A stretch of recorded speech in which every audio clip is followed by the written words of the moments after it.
Thakur Udayveer Singh from spaces architects. हम लोग अभी तक 380 प्रोजेक्ट्स कर चुके हुए हैं ऑल ओवर इंडिया। प्रेजेंटली हम 110 प्रोजेक्ट्स कर रहे हैं अराउंड 62 सिटीज में, 15 स्टेट्स में और 5 कंट्रीज में, with 2 offices, one in Jalandhar and one in Gurgaon. आज इस पूरी जर्नी में, पूरी डिस्कशन में, पूरी टॉक में I would like to discuss my journey as a entrepreneur. मेरे को कौन सी ऐसी लाइट आई, मुझे कौन सा ऐसा ज्ञान मिला, किस एज में मिला, और मैंने कैसे अपना करियर पाथ फॉलो करते हुए आज जो भी अपनी लाइफ में अचीव किया है उसको कैसे अचीव किया है। पूरी एंटरप्रेन्योर जर्नी आप लोगों के साथ डिस्कस करूंगा और कोशिश करूंगा कि अपनी एंटरप्रेन्योर जर्नी से आपको कुछ दे पाऊं।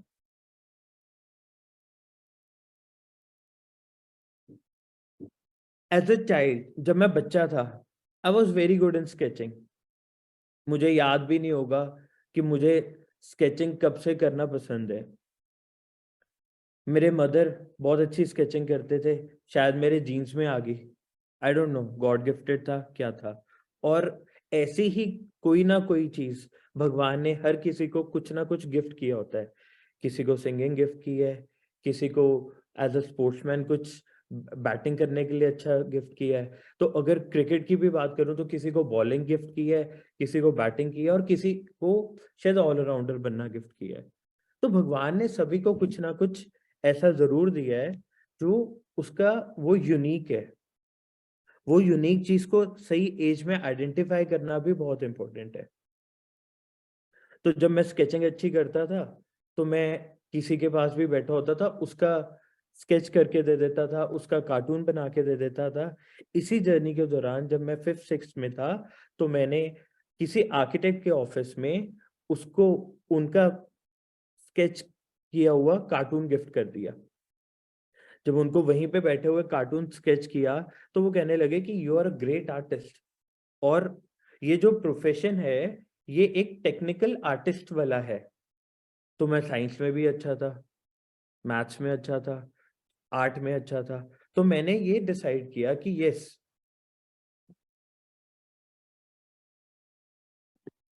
तो मैंने ये डिसाइड किया कि yes, I want to be a architect. क्या एज थी मेरी? सिर्फ मैं क्लास 6 का स्टूडेंट था। बट उस पूरी जर्नी को कैसे फॉलो करना था, कैसे चलना था, वो बहुत मजेदार है। क्लास 6 के बाद क्लास 7 में गया, स्केचिंग कंटिन्यू की, साथ सोचना शुरू किया कि आर्किटेक्ट बनने के लिए क्या क्या क्वालिफिकेशंस की जरूरत है। जैसे हम 12th से +2 में जाते हैं तो कॉमर्स करना है, नॉन मेडिकल करना है, क्या करना है। तो पता चला for being an architect you need to have non medical. Class 10th में वन ऑफ द स्टूडेंट जिसकी फोटो बोर्ड पे लगी हुई थी as one of the intelligent student of the school, +1 में एंटर करते ही फर्स्ट सेमेस्टर, फर्स्ट जो एग्जाम्स हुए उसमें 4 एग्जाम्स में फेल हुआ। नॉन मेड मुश्किल लग रहा था, नहीं, बट आर्किटेक्ट बनना था। तो घर वालों ने कहा कोई बात नहीं, तू और मेहनत कर, तू +1 क्लियर कर लेगा अच्छे से, तू टेंशन मत ले। जो अभी स्ट्रेस की हम बात करते हैं, आज के बच्चों में, यंग जनरेशन में स्ट्रेस आ रहा है, वो लोग इन चीज़ों को बहुत पर्सनली ले जाते हैं। मैं आज एज ए एंटरप्रेन्योर कितना खुल के आपको बता रहा हूँ कि वो मेरा एक फेलियर था। मैंने उस फेलियर को पॉजिटिवली लिया, मैंने और ज़्यादा एक्सेल करने की कोशिश की और मैं +1 क्लियर कर गया, फिर +2 और अच्छे मार्क्स से क्लियर की और मेरी ये जर्नी चालू हो गई। Finally I successfully reach architecture college, जो मेरी आर्किटेक्चर जर्नी की शुरुआत हुई फ्रॉम बेसिक्स। जो मैं कहूँगा मेरा नर्सरी स्कूल शुरू हुआ, ABC शुरू हुई आर्किटेक्चर की आफ्टर माई +2 जब मैं आर्किटेक्चर कॉलेज में पहुंचा। आर्किटेक्चर कॉलेज में as a talent first semester में ही जब डिजाइनिंग की बात आई तो टीचर्स ने बहुत अप्रिशिएट किया कि yes, designing should be with concept. Why? Design का वाई, ये डिजाइन हम क्यों कर रहे हैं। तो मेरे को पहले दिन से ही अपने करियर का वाई क्लियर था, और जब मैं अपने करियर के आगे डिजाइन कर रहा था तो मेरा उसका वाई क्लियर था। What I want to give to this society, what I want to give this. अगर मैं आपसे ये टॉक कर रहा हूं तो my why should be clear, what I want to deliver it to you.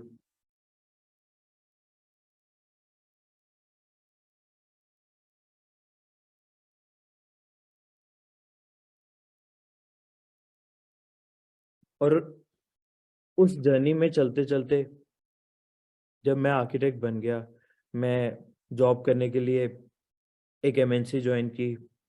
उस एमएनसी में 1.5 साल 2 साल काम करने के बाद मेरा वाई क्लियर था कि यस, मुझे एक्सपीरियंस लेना है, प्रोफेशन की प्रैक्टिकल नॉलेज क्लियर होनी चाहिए, क्या करना चाहिए, वो क्लैरिटी हुई। और फिर मैंने वहाँ से रिज़ाइन जब किया तो मेरे सीनियर्स ने मुझे कहा कि नहीं, आपको फॉरेन वाले ऑफिस में शिफ्ट कर देते हैं। बट नहीं, मेरा वाई क्लियर था कि मुझे, चाहे मैं एक टेबल डिज़ाइन करूं, मुझे अपनी प्रैक्टिस शुरू करनी है, क्योंकि मेरा फाइनल गोल वो था। मैंने कहा नहीं सर, मैं अपना ही चालू करना चाहूँगा, चाहे मैं अपना एक टेबल करूँ, चाहे 2 टेबल करूँ, चाहे मैं पूरे घर करूँ, चाहे मैं बहुत बड़े-बड़े प्रोजेक्ट्स बनाऊँ, बट अब मैं खुद ही करूँगा जो भी करूँगा। क्योंकि स्विमिंग तभी आती है जब आप पानी में खुद गिरते हो। दूर से खड़े होके कोई भी चीज़ आप देख सकते हो, बट उस पे एक्चुअल एक्शन नहीं ले सकते हो। इसी तरीके से जब मैं पहला प्रोजेक्ट किया, उसमें मैंने बहुत अच्छी डिलीवरी दी, सेकंड किया, डिलीवरी अच्छी दी। पर जब मेरा थर्ड फोर्थ प्रोजेक्ट था, अगेन मेरा एक सेकंड फेलियर आया लाइफ में। जब मैं हिट बैक कर गया, मुझे लगा शायद मैं एक फेलियर हूँ। बट वो प्रोजेक्ट फेलियर ज़रूर था, but it was my biggest learning experience, जिसने मुझे ये सिखाया कि high and, being a luxury expert, high and projects कैसे करने हैं। और उसके बाद मेरी हाई एंड प्रोजेक्ट्स, जिसको आज लोग ऑल ओवर द वर्ल्ड पसंद करते हैं, एक रेजिडेंशियल प्रोजेक्ट की वीडियो 85 लाख व्यूज तक जाना, जिसको लोग आज तक पसंद करते हैं, वो इसीलिए करते हैं क्योंकि वो मेरा फेलियर था। उससे मैं गिरा नहीं, मैं उससे कुछ लर्निंग्स लेते हुए अपने प्रोफेशन में आगे चलता गया। और वो सारी जर्नी आप मेरे सोशल मीडियाज़ पे देख सकते हो कि मैंने वो सारी चीज़ें कैसे अपने प्रोजेक्ट्स को यूनिक बनाया, कैसे डिफरेंट बनाया, कैसे अलग रखा, फोकस्ड रहा। इस सारे टॉक से मैं आपको ये क्लियर करना चाहता हूँ कि अगर मेरा फोकस क्लियर था, मेरा वन थिंग क्लियर था, I was able to achieve my गोल।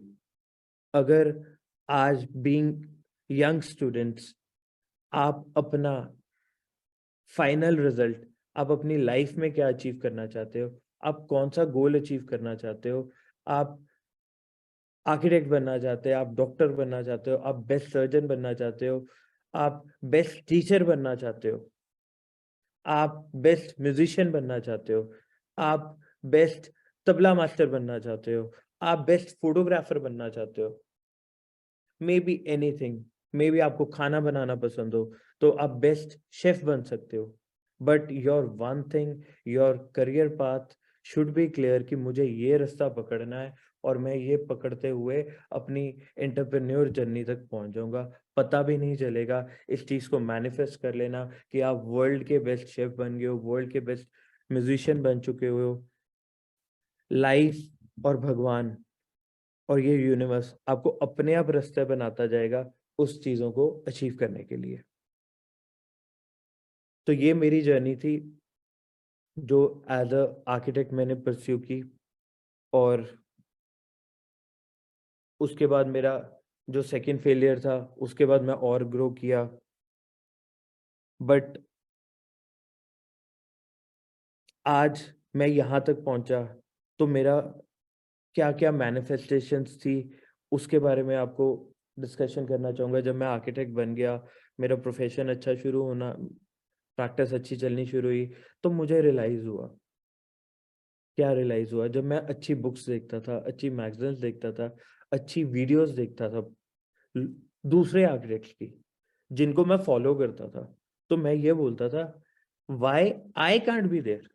मैं क्यों नहीं आ पा रहा हूँ? अगेन मेरा व्हाई खड़ा हो गया। तो उससे मुझे क्लियर हुआ कि यार मेरे प्रोजेक्ट्स तो पोटेंशियल रख रहे हैं, बट इनको मैं डॉक्यूमेंट नहीं कर रहा हूँ। डॉक्यूमेंट करना बहुत ज़रूरी है जो मैं कर रहा हूँ, तो मैंने उसको डॉक्यूमेंट करना शुरू किया।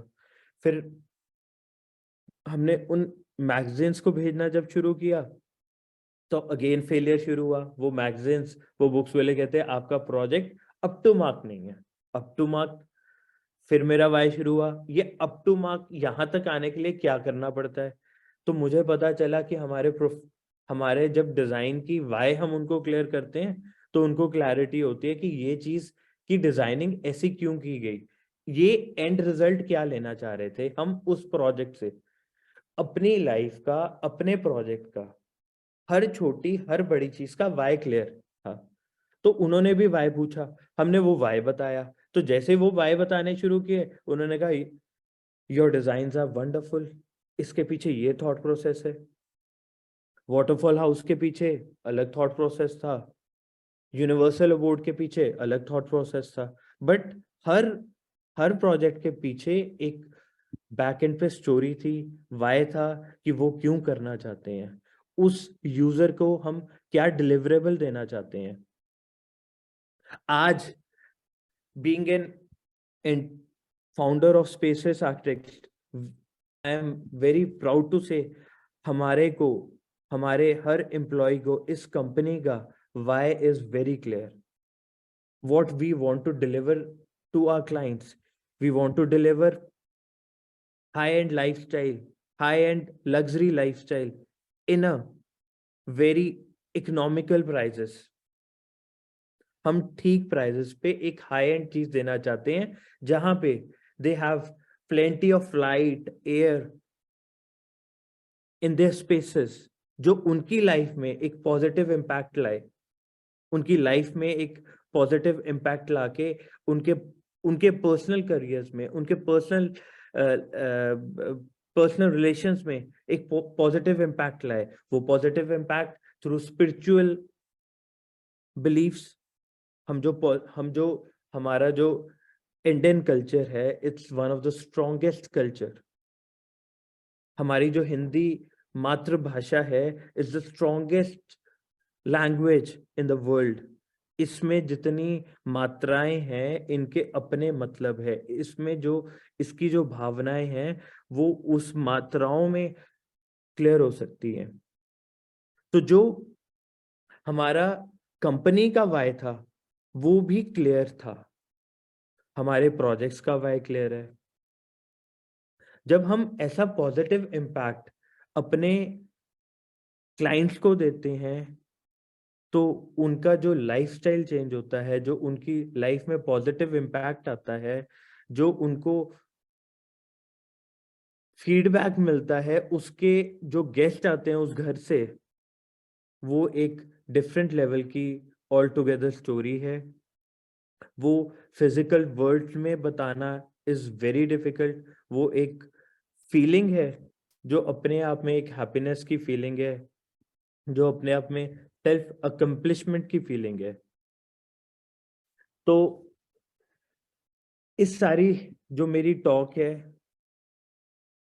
उसमें मैं आप लोगों को यही क्लियर करना चाहता हूँ कि अपनी वन थिंग क्लियर कर लो, अपना फोकस क्लियर कर लो, उसको अपना पैशन बना लो, उसको एंजॉय करने लग जाओ। जब उसको एंजॉय करने लग जाओगे, तो आपको पता भी नहीं चलेगा।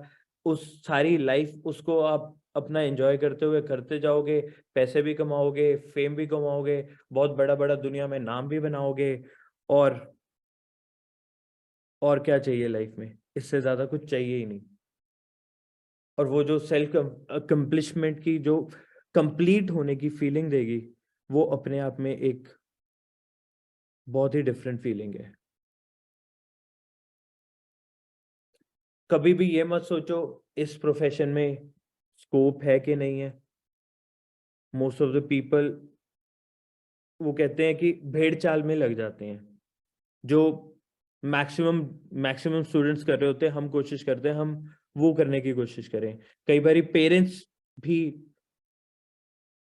डोमिनेट करने लग जाते हैं। मेरे भी फादर ने कहा कि नहीं ये कर ले, क्योंकि आफ्टर ऑल हमारे पेरेंट्स हमारा भला चाहते हैं, हमारे टीचर्स हमारा भला चाहते हैं। So they try to guide us. वो कहते हैं नहीं ये कर लो, बट मेरा फोकस क्लियर था, I want to be architect. मैं उस चीज को एंजॉय करूंगा। आज मैं सारा दिन ऑफिस में काम कर रहा होता हूँ, मुझे फील भी नहीं होता दिन कहाँ गया।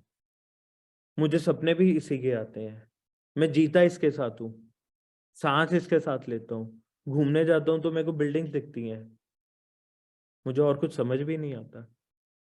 और ये मेरे खून में घुस चुका हुआ है। इसी तरीके से जज करो कि आपको क्या आपका पैशन है, क्या आपकी हॉबी है, क्या चीज़ को आप एन्जॉय करते हो।